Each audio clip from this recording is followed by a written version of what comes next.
আজ অমর ২১শে বইমেলার উদ্বোধন করেছেন প্রধানমন্ত্রী তারেক রহমান।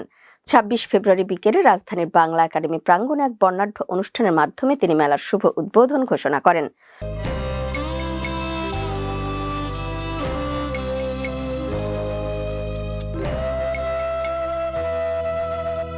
প্রধানমন্ত্রীর উদ্বোধনের পরপরই মেলার দ্বার সর্বসাধারণের জন্য উন্মুক্ত করে দেওয়া হয়।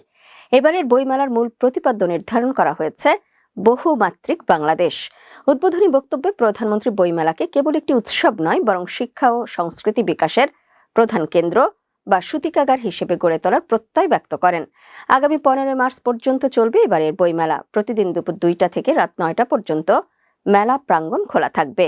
তবে ছুটির দিনগুলোতে বেলা ১১টা থেকে দর্শনার্থীরা মেলায় প্রবেশ করতে পারবেন। নিরাপত্তার স্বার্থে রাত ৮:৩০টার পর মেলায় নতুন করে প্রবেশ বন্ধ রাখা হবে। এবছর মোট ৫৪৯টি প্রকাশনা প্রতিষ্ঠান মেলায় অংশ নিচ্ছে।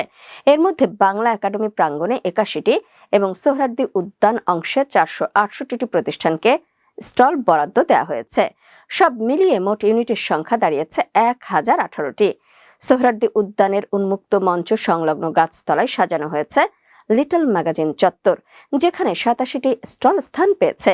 শিশুদের জন্য বরাবরের মতোই থাকছে বিশেষ আয়োজন। শিশু চত্বরে মোট ৬৩টি প্রতিষ্ঠানকে স্টল দেওয়া হয়েছে। এছাড়া প্রতি শুক্র ও শনিবার বেলা ১১টা থেকে দুপুর ১টা পর্যন্ত শিশুদের জন্য থাকবে বিশেষ শিশু প্রহর। মেলার নিয়মিত আয়োজনের অংশ হিসেবে প্রতিদিন বিকেল ৩টায় মূল মঞ্চে অনুষ্ঠিত হবে বিষয়ভিত্তিক সেমিনার। এরপর বিকেল ৪টা থেকে শুরু হবে মনোজ্ঞ সাংস্কৃতিক অনুষ্ঠান। বই মেলাকে কেন্দ্র করে যে কোনো ধরনের অপ্রীতিকর পরিস্থিতি এড়াতে কঠোর নিরাপত্তা ব্যবস্থা গ্রহণ করেছে ঢাকা মহানগর পুলিশ ডিএমপি।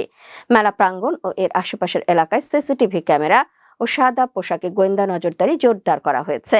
উদ্বোধনী অনুষ্ঠানে প্রধানমন্ত্রী আশা প্রকাশ করেন, এই মেলা তরুণ প্রজন্মকে ইন্টারনেটের আসক্তি কাটিয়ে বইয়ের পাতায় ফিরিয়ে আনতে এবং একটি জ্ঞান ভিত্তিক গণতান্ত্রিক সমাজ গঠনে গুরুত্বপূর্ণ ভূমিকা রাখবে।